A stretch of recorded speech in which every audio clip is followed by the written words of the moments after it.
नमस्कार. मी प्रशांत फाटक. आज माघ कृष्ण अमावस्या शके 1946 सादर करत आहोत ठाणे वार्ता. पाहुयात काही ठळक घडामोडी. गेल्या 3-4 दिवसांपासून कोकण किनारपट्टी परिसरात तापमानात वाढ. उपमुख्यमंत्री एकनाथ शिंदे यांनी मालवणमधील मसुरे गावातील आंगणेवाडीतील आई भराडी देवीचे घेतले दर्शन आणि मीरा भाईंदर येथील नव्याने बांधण्यात आलेल्या दिवाणी न्यायालयाच्या इमारतीचे सर्वोच्च न्यायालयाचे न्यायमूर्ती अभय ओक यांच्या हस्ते 8 मार्च रोजी होणार उद्घाटन. आम्हाला फेसबुक आणि यूट्यूबवर फॉलो करायला विसरू नका. तर पाहूया काही ठळक घडामोडी विस्तृतपणे, पण काही क्षणातच. आपण पाहत आहात श्री स्थानक वाहिनी, ठाणे जिल्ह्याचं मुख्य व्यासपीठ. ठाणे वार्ता पहा श्री स्थानक वाहिनीवर. आता सकाळी 9:15 पासून रात्री 9:15 पर्यंत ठाणे वार्ता, ठाण्यातील पहिलं दृकश्राव्य माध्यम. ठाणे वार्ता आणि श्री स्थानक वाहिनीचं लाईव्ह स्ट्रीमिंग ठाणेवार्ता.com वरील लाईव्ह स्ट्रीमवर क्लिक करा आणि अगदी मोबाईलवरही ठाणे वार्ता श्री स्थानक वाहिनीचा आनंद लुटा. यासाठी आमचं ॲप डाउनलोड करा. ठाणे वार्ता पहा श्री स्थानक वाहिनीवर. आता सकाळी 9:15 पासून रात्री 9:15 पर्यंत ठाणे वार्ता, ठाण्यातील पहिलं दृकश्राव्य माध्यम. आपण पाहत आहात श्री स्थानक वाहिनी, ठाणे जिल्ह्याचं मुख्य व्यासपीठ. गेल्या 3-4 दिवसांपासून मुंबईसह ठाणे, पालघर, रत्नागिरी, रायगड तसेच कोकण किनारपट्टीच्या परिसरात तापमानात वाढ झाली आहे. काही दिवसांपूर्वी सर्वाधिक तापमानाची नोंद रत्नागिरी तसेच पालघरमध्ये झाली होती. यावेळी रत्नागिरीचे कमाल तापमान 38.9 अंश सेल्सिअस तर पालघरचे तापमान 40 अंश सेल्सिअस इतके नोंदले गेले होते. त्यानंतर मंगळवार 25 फेब्रुवारी रोजी सर्वाधिक तापमानाची नोंद सांताक्रूज येथे झाली. फेब्रुवारी महिन्याच्या मध्यात मुंबईतील तापमानात अचानक वाढ झाली. सुरुवातीच्या टप्प्यातच इतके ऊन वाढल्याने नागरिक आश्चर्यचकित झाले. ही उष्णता नेहमीसारखी नव्हती. मुंबई दमट हवामानासाठी ओळखली जाते, पण गेल्या 4 दिवसात वातावरणात आर्द्रता नव्हती. उन्हाचे चटके बसत होते, शिवाय असह्य अशा झळा सोसाव्या लागत होत्या. हे वातावरण मुंबईत नेहमीच आढळून येत नाही. साधारणपणे विदर्भ मराठवाड्यात अशा प्रकारचे हवामान असते. मुंबईतील किमान तापमान मात्र सरासरीच होते, पण कमाल तापमान नेहमीपेक्षा 6 अंश सेल्सिअस अधिक नोंदवले गेले. पूर्वेकडून येणाऱ्या उष्ण आणि कोरड्या वाऱ्यांमुळे मुंबईची अशी स्थिती निर्माण झाल्याचा अंदाज प्रादेशिक हवामान विभागाने व्यक्त केला आहे. ठाणे महापालिकेच्या आस्थापनेवर कार्यरत अधिकारी कर्मचारी यांनी महापालिकेची पूर्वपरवानगी घेऊन अखिल भारतीय स्थानिक स्वराज्य संस्थेच्या माध्यमातून होणाऱ्या DLGFM, LSGD, LGS तसेच विद्यापीठाच्या माध्यमातून होणाऱ्या MA मराठी परीक्षा उत्तीर्ण केल्यानंतर नियमानुसार त्यांना अतिरिक्त वेतन श्रेणी लागू करण्यात येत होती. परंतु प्रशासनाने परिपत्रक काढून अतिरिक्त वेतनवाढ रद्द करण्याचा निर्णय महापालिका स्तरावर घेतला आहे. हा आदेश अधिकारी कर्मचाऱ्यांवर अन्यायकारक असल्याने तो रद्द करण्यात यावा अशी लेखी मागणी खासदार नरेश म्हस्के यांनी प्रशासक तथा आयुक्त सौरभ राव यांच्याकडे केली आहे.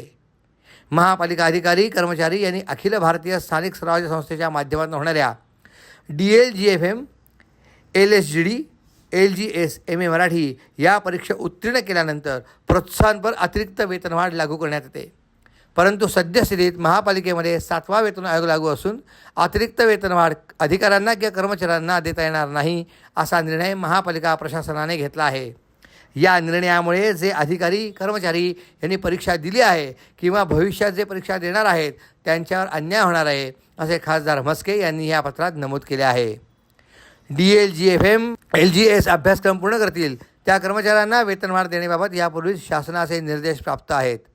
सदर निर्णय रद्द केल्याबाबतचे शासनाचे आदेश महापालिकेस प्राप्त आहेत का? तसेच माननीय सर्वसाधारण सभेने निर्णय घेऊन MA मराठी परीक्षा उत्तीर्ण करणाऱ्या अधिकारी किंवा कर्मचाऱ्यांना 2 वेतनवाढी लागू करण्याचा जो ठराव शासनाने विखंडित केला आहे किंवा कसे, याबाबत देखील परिपत्रकामध्ये स्पष्टता दिसून येत नाही.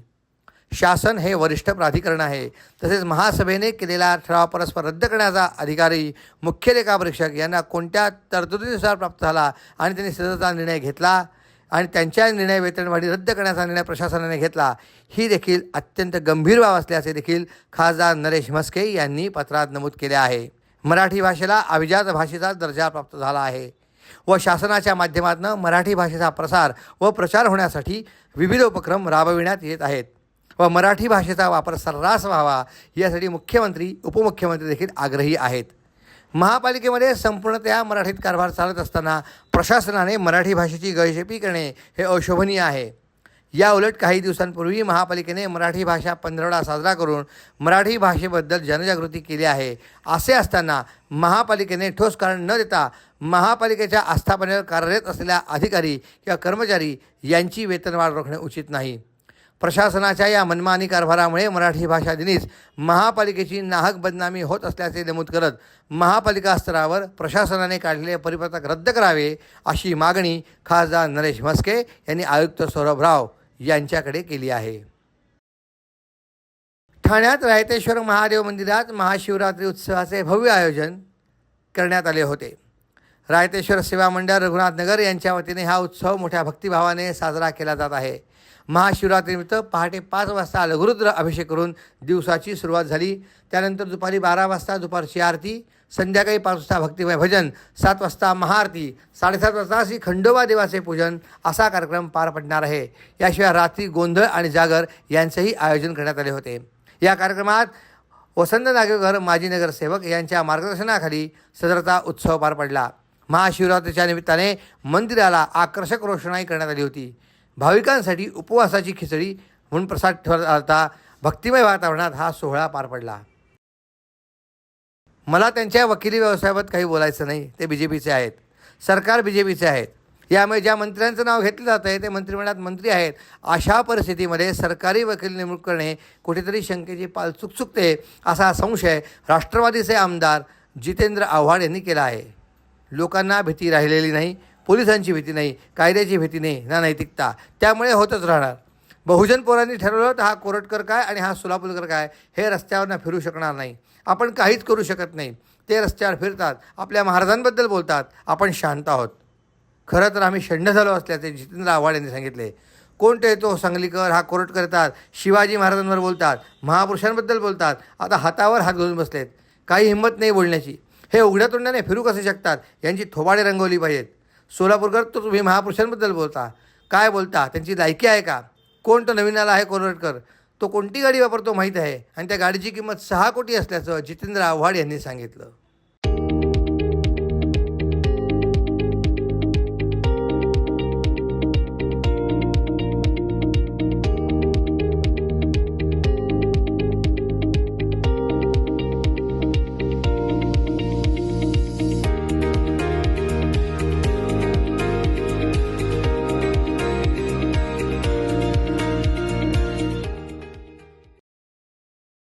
उपमुख्यमंत्री एकनाथ शिंदे यांनी मालवणमधल्या मसुरे गावातल्या आंगणेवाडीतल्या आई भराडी देवीचे दर्शन घेतले. यावेळी त्यांच्यासोबत स्थानिक आमदार निलेश राणे, आमदार रवींद्र फाटक, आमदार किरण सामंत तसेच शेकडो कार्यकर्ते उपस्थित होते. यावेळी त्यांनी आई भराडी चरणी प्रार्थना केली. त्यानंतर उपमुख्यमंत्री एकनाथ शिंदे यांनी पत्रकारांशी संवाद साधत 22 तारखेला केंद्रीय गृहमंत्री अमित शहांचा दौरा असल्यामुळे यात्रेला येता आले नसल्याचं सांगितलं.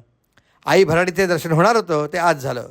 महाशिवरात्रीच्या निमित्ताने कुणकेश्वराचं दर्शन झालं आणि त्यानंतर आई भराडीचं देखील दर्शन झालं. आंगणेवाडी हे संपूर्ण महाराष्ट्राचे श्रद्धास्थान असल्यामुळे राज्यभरातले भाविक आई भराडी देवी चरणी नतमस्तक होतात. गेली 10 वर्ष कुडाळ मालवण मतदारसंघात खऱ्या शिवसेनेचा आमदार नव्हता. आता तो निलेश राणेंच्या स्वरूपात आमदार आहे.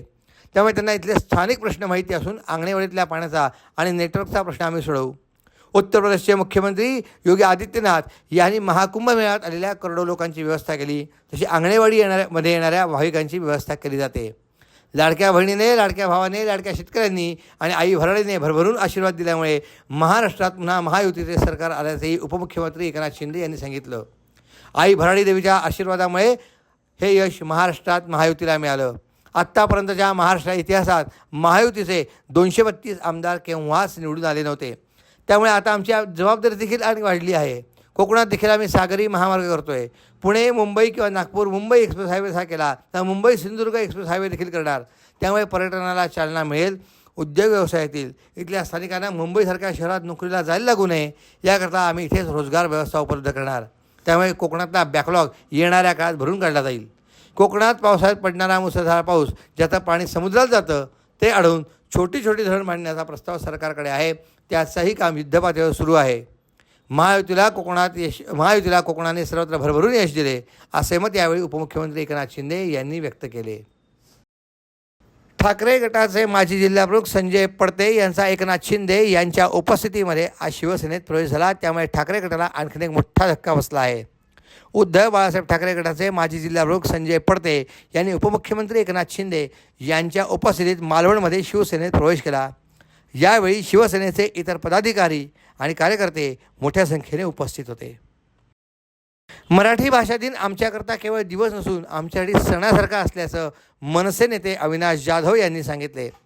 मराठी भाषा दिन संपूर्ण महाराष्ट्रात नाही तर देशभरात, जगभरात आणि जिथे जे मराठी माणूस राहतो तिथे तिथे साजरा करत असल्याचे सांगत स्टेशन परिसरात लाडू वाटून मराठीचा जास्तीत जास्त वापर लोकांनी करावा असे आवाहन आणि अपील करत असल्याचं जाधव यांनी सांगितलं. या महाराष्ट्राचा अभिमान आणि जागर व्हावा याकरता मनसे आणि राज ठाकरे नेहमीच तत्पर आहेत. कालची पुण्यातली घटना अत्यंत दुर्दैवी आहे. अशी घटना घडू नये अशाकरता एसटीच्या डेपो रिक्षा स्टँडवर पोलिसांनी पारदर्शक लक्ष दिलं पाहिजे. वेळोवेळी जाऊन त्या जागेची तपासणी केली पाहिजे, परंतु हे होत नाही. कायदा सुव्यवस्था प्रश्न हा बीडच्या घटनेपर्यंत जास्त लोकांपर्यंत येत आहेत. अशा घटना खूप घडत आहेत. आमच्या इथे बदलापूरची देखील घटना घडली आहे. अशा घटनांना आळा बसावा यासाठी गृह खात्यानं योग्य ते पाऊल उचलावं अशी आम्ही विनंती करत असल्याचं अविनाश जाधव यांनी सांगितलं. मीरा भाईंदर येथे नव्याने बांधण्यात आलेल्या दिवाणी न्यायालयाच्या इमारतीचे उद्घाटन सर्वोच्च न्यायालयाचे न्यायमूर्ती अभय ओक यांच्या हस्ते 8 मार्च शनिवार रोजी संपन्न होणार आहे. या कार्यक्रमाला जिल्ह्याचे पालकमंत्री तथा उपमुख्यमंत्री एकनाथ शिंदे, परिवहन मंत्री प्रताप सरनाईक आणि स्थानिक लोकप्रतिनिधी यांच्यासह जिल्हा वकील संघटनेचे सर्व पदाधिकारी उपस्थित राहणार आहेत. मीरा भाईंदर शहराची लोकसंख्या ही दिवसेंदिवस वाढत आहे. त्यामुळे तिथल्या लोकांना प्रशासकीय आणि न्यायालयीन कामकाजासाठी सातत्याने ठाणे शहरात जावे लागते. शहरातल्या नागरिकांचे जाण्या येण्याचे 4 तास वाचावेत आणि अनावश्यक आर्थिक फटका देखील बसू नये याचा विचार करून आणि राज्याचे परिवहन मंत्री प्रताप सरनाईक यांनी सन 2009 पासून विविध प्रशासकीय व न्यायालयीन कार्यालय मीरा भाईंदर शहरामध्ये आणण्याकरता प्रयत्न सुरू केला होता. याचाच एक भाग म्हणून दिवाणी न्यायालय देखील मीरा भाईंदर शहरात असावे याकरता ते सातत्याने पाठपुरावा करत होते. त्यांच्या या पाठपुराव्याला यश आले असून कित्येक वर्षाच्या मंथनातनं दिवाणी न्यायालयाची इमारत मीरा भाईंदर शहरात उभी राहिली आहे. या नूतन इमारतीचं उद्घाटन भारताचे सर्वोच्च न्यायालयाचे न्यायमूर्ती अभय ओक यांच्या हस्ते जागतिक महिला दिनाचे औचित्य साधून 8 मार्च रोजी सकाळी 11 वाजता संपन्न होत आहे. या कार्यक्रमाला राज्याचे मुख्यमंत्री तथा जिल्ह्याचे पालकमंत्री एकनाथ शिंदे देखील उपस्थित राहणार आहेत. अर्थात या न्यायालयाच्या निर्मितीमुळे मीरा भाईंदर शहरातल्या लाखो नागरिकांना न्यायालयीन कामकाजासाठी ठाणे शहराची पायपीट करावी लागणार नाहीत. याबाबत समाधान आणि आनंद वकील संघटनेबरोबर सर्वसामान्य नागरिकांनी देखील व्यक्त केला आहे. दरम्यान मंत्री प्रताप सरनाईक यांनी नव्या दिवाणी न्यायालयाच्या इमारतीची पाहणी केली आणि अंतर्गत सजावट व इतर कामे 2 मार्चपर्यंत पूर्ण करण्याचे निर्देश त्यांनी सार्वजनिक बांधकाम विभागाच्या संबंधित अधिकाऱ्यांना दिले आहेत. अहो, आपण आपलं घर स्वच्छ, सुंदर, नेटनेटकं ठेवतो ना, मग आपण आपल्या शहराच्या बाबतीत उदासीन का? आपलं शहर स्वच्छ, सुंदर आणि नेटनेटकं ठेवणं ही आपली जबाबदारी आहे, हो ना? मग उचला फोन आणि विना परवाना होर्डिंग्स, बॅनर्स कुठे दिसले तर 1800-222-108 या टोल फ्री क्रमांकावर कळवा किंवा 75069464155 या भ्रमणध्वनीद्वारे आपली तक्रार नोंदवा किंवा महापालिकेने तयार केलेल्या स्टार ग्रेड ॲप्लिकेशनद्वारे आपली तक्रार नोंदवा. त्याची दखल त्वरित घेतली जाईल. लक्षात घ्या, आपला छोटासा सहभाग आपलं शहर स्वच्छ, सुंदर आणि नेटनेटकं बनवू शकतो. जसं आपलं घर तसं आपलं ठाणे शहर. आपण आपले कार्यक्रम अथवा बातम्या आम्हाला ठाणेवार्ता@gmail.com या आमच्या ईमेलवर कळवू शकता. ठळक घडामोडी शेवटी पुन्हा एकदा. गेल्या 3-4 दिवसांपासून कोकण किनारपट्टी परिसरात तापमानात वाढ. उपमुख्यमंत्री एकनाथ शिंदे यांनी मालवणमधील मसुरे गावातल्या आंगणेवाडीतील आई भराडी देवीचे घेतले दर्शन आणि मीरा भाईंदर येथील नव्याने बांधण्यात आलेल्या दिवाणी न्यायालयाच्या इमारतीचे सर्वोच्च न्यायालयाचे न्यायमूर्ती अभय ओक यांच्या हस्ते 8 मार्च रोजी होणार उद्घाटन. यामध्ये ठाणे वार्ता. आपली एखादी बातमी बघायची राहून गेली असेल तर आपण आमच्या ठाणेवार्ता.in या आमच्या संकेतस्थळाला किंवा आमच्या फेसबुक पेज तसंच यूट्यूब चॅनलला अवश्य भेट द्या. तर मग पुन्हा भेटू पुढील बातमीपत्रात, फक्त श्रीस्थानक वाहिनीवर. धन्यवाद.